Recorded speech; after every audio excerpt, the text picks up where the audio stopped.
नमस्कार। हमार नाम है यशदीप और सब हमरा के भोजपुरिया कथाकार चैनल पर देखा तनी जा। आज के जौन कहानी बा वो अपने देश के बहुत चर्चित कहानी बा। ये कहानी के शुरुआत जौन बाटे 1978 के 26 अगस्त दिन शनिवार के भइल है। ये कहानी के जौन जगह बा, कहानी जहाँ घटल है वो जगह के नाम है धौला कुआं। धौला कुआं में एगो अफसर रहना नेवी के मदन मोहन चोपड़ा। उनकर परिवार में उनकर पत्नी रहली रोमा चोपड़ा, उनकर दूगो लइका रहना सन, एगो बेटी या एगो बेटा। बेटी के नाम रहे गीता चोपड़ा। गीता डांस के बहुत शौकीन रहली, 16.5 साल के रहली, पढ़त रहली। और लइका के नाम रहे संजय चोपड़ा, उनकर उम्र रहे 14 साल और बॉक्सिंग के बड़ा शौकीन रहना, बॉक्सिंग सीखत रहना। अब घटना के शुरुआत जन बा ऐसे भइल कि 1978 में 26 अगस्त के दिन शनिवार के शाम के 6:30 बजे के आसपास गीता और संजय अपनी घर से ऑल इंडिया रेडियो जाए खातिर घरे गार्जियन से सलाह मशवरा भइल हुई लइकन के कि हमनी के लिफ्ट मांगत ऑल इंडिया रेडियो पहुंच जाइल जे। दोनों भाई बहन के 7 बजे तक ऑल इंडिया रेडियो पहुँचे के रहे, काहे कि 8 बजे कार्यक्रम के प्रसारण चालू हो जाइत। तो में रेडियो पर आवल बहुत बड़हन बात रहे। मदन मोहन चोपड़ा और उनकर पत्नी रोमा चोपड़ा ये बात से बड़ा खुश रहे लो, अपनी लइकन के आवाज़ सुने खातिर बहुत उत्सुक रहे लो। जैसे ही 8 बजल मदन मोहन चोपड़ा और उनकर पत्नी रेडियो के पास जाके बैठ गई लो। जैसे ही प्रोग्राम चालू भइल, मदन मोहन चोपड़ा और उनकर पत्नी के खुशी और उत्सुकता चिंता में बदल गई, काहे कि रेडियो पर जौन आवाज़ आवत रहे वो ना ही गीता के रहे ना ही संजय के रहे, वो केहू और के रहे। अब दोनों माई बाप अपने आप के सांत्वना देहलस लोग कि हो सकेला प्रोग्राम आगे बढ़ गई लोग या प्रोग्राम कैंसिल हो गई लोग।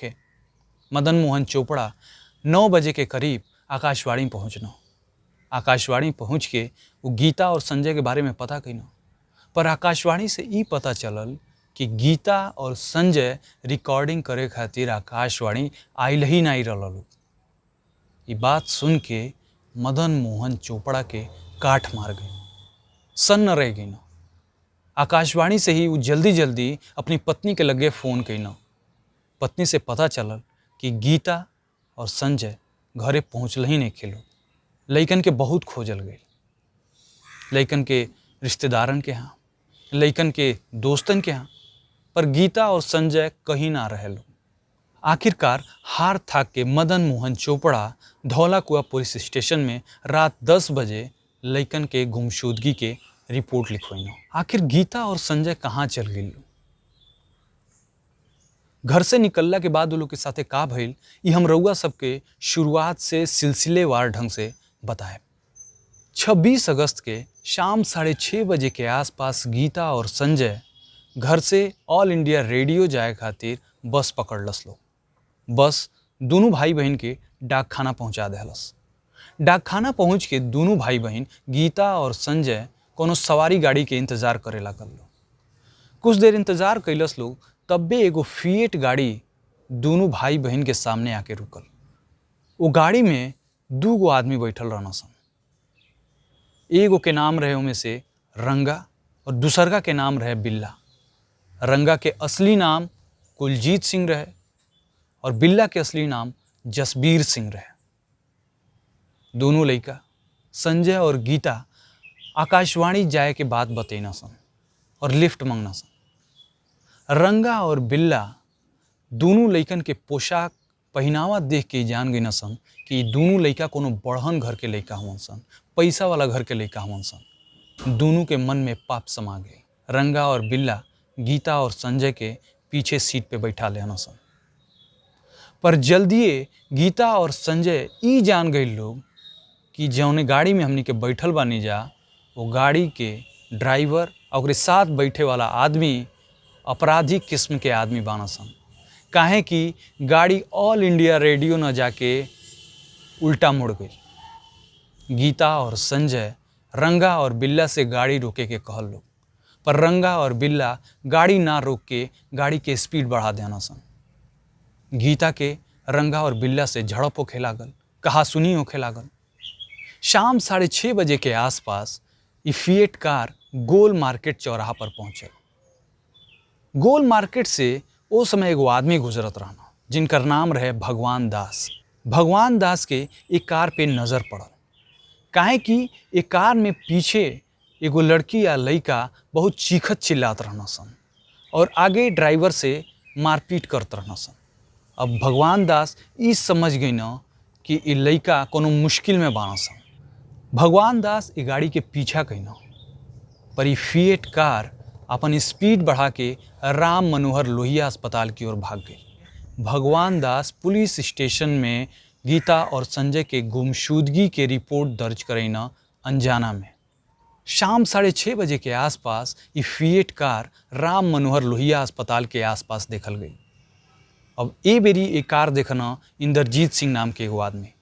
इंद्रजीत सिंह का देखता ना कि पीछे वाला सीट पे एगो लड़की आ एगो लड़का बैठल बाना सन और आगे 2 गो आदमी बैठल बाना सन। लड़की जन बिया काफ़ी चीखत चिल्लात बिया, मदद मांगतिया।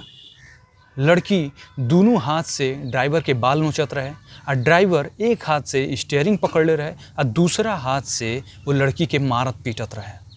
इंद्रजीत सिंह ये घटना के देखना और वो गाड़ी के पीछा कैना, पर वो गाड़ी वाला ट्रैफिक सिग्नल के फ़ायदा उठा के भाग गई। जैसे इंद्रजीत सिंह डीडीए में इंजीनियर रहना। वो घटना की शिकायत राजेंद्र नगर पुलिस स्टेशन में कैना। राजेंद्र नगर के ड्यूटी अफसर हरभजन सिंह इस शिकायत के बाद भी कौनो एक्शन ना लेना। हरभजन सिंह के ई कहनाम रहे कि ई मामला उनकरी एरिया के ना होके मंदिर मार्ग एरिया के है, वो एमे कुछ नहीं कर सके ना। ये पुलिस के बहुत बड़न लापरवाही रहे उस समय। अगर पुलिस कोनो एक्शन ले रही तो दोनों लड़का अपनी घरे सुरक्षित रहता सन। आखिरकार अगस्त के 29 तारीख आई और तारीख एगो माई बाप के जीवन के बहुत काला तारीख रहे, बहुत बुरा दिन रहे। पुलिस चौकी से मदन मोहन चोपड़ा के पास फ़ोन आयल कि 2 गो लड़कन के लाश मिलल बा, एगो लड़की के एगो लड़का के। मदन मोहन चोपड़ा और उनकर पत्नी दोनों जानी रिंग रोड पहुँचल बा। पुलिस उनके रिंग रोड के जंगल में बुलैले रहे। वही जंगल में वो दोनों लाश रहे। भारी बारिश और खून के बहुत अधिक बही जैला के कारण दोनों लाश जौन बा सड़े लागल रहे। राम मनोहर लोहिया अस्पताल के बाद रंगा और बिल्ला गाड़ी के रिंग रोड के जंगल में ले गई न सन। पहले तो कुल के मन में यही विचार आयल रहे कि दोनों लड़कन के अपहरण कइल जाई, फिर फिरौती मांगल जाई। लेकिन जब दोनों के पता चलल गीता और संजय से कि दोनों लड़कन के बाप नेवी में अफसर हुवन, तो दोनों पकड़ैला के डर से विचार बदल देना सन। रंगा और बिल्ला दोनों भाई बहन के गाड़ी से निकाल के जंगल में ले गई न सन। गाड़ी से तलवार निकलना सन और संजय के ऊपर तलवार से कई वार कईना सन। संजय वही जगह गिर के ढेर हो गई न। रंगा और बिल्ला गीता के साथ बारी बारी से बलात्कार कईना सन और फिर उनके मार के वही जंगल में फेंक देना सन। पोस्टमार्टम रिपोर्ट में ई पता चलल कि संजय के शरीर पर 25 गो वार भइल रहे और जबकि गीता के शरीर पर 6 गो। रिपोर्ट में इहो पता चलल कि 26 अगस्त के 10 बजे रात के ही दोनों भाई बहन के मर्डर हो गई है। रंगा और बिल्ला इतना बड़हन अपराध कैला के बाद भी समाज में खुला घूमत रहना सन। उस समय कानून व्यवस्था कितना लचर रहे, कितना कमज़ोर रहे, ये बात से ही पता चल जाला कि 2 गो अपराधी इतना बड़हन अपराध करके समाज में खुला घूमत रहना सन। कहल जाला कि भगवान के इंसाफ से केहू नहीं बच सकेला। भगवान हमेशा बराबर इंसाफ करेला, सही इंसाफ करेला। और ये भइल। रंगा और बिल्ला आगरा से दिल्ली जात रहना सन और गलती से वो ट्रेन में फौजी भाइयन के डिब्बा में बैठ गई न सन। और जा फौजी भाइयन से दोनों के कहासुनी होखे लागल। वो समय मीडिया, रेडियो, न्यूज़पेपर हर जगह गीता और संजय चोपड़ा मर्डर केस छाइल रहे। पेपर में रंगा और बिल्ला के स्केच दे देहल गई है। वही फौजियन में से एगो फौजी भाई के पास वो समय के न्यूज़पेपर रहे जिसमें रंगा और बिल्ला के स्केच निकलल रहे। वो फौजी भाई रंगा और बिल्ला के पहचान गई न और दोनों के रस्सी से बांध देहल गई और फिर बाद में दिल्ली रेलवे पुलिस के सौंप देहल गई। आखिरकार दोनों आरोपी रंगा और बिल्ला जांच में दोषी पावल गई न सन और दोनों के तिहाड़ जेल में 31 जनवरी 1982 के फांसी के सजा देहल गई। गीता और संजय के बहादुरी देख के सरकार ये दोनों लइकन के नाम पर वीरता पुरस्कार ले आई, जौन की हर साल बहादुर लइकन के देहल जाला। अब अगले कहानी में फिर मिलल जाई, जल्दी मिलल जाई। नमस्कार।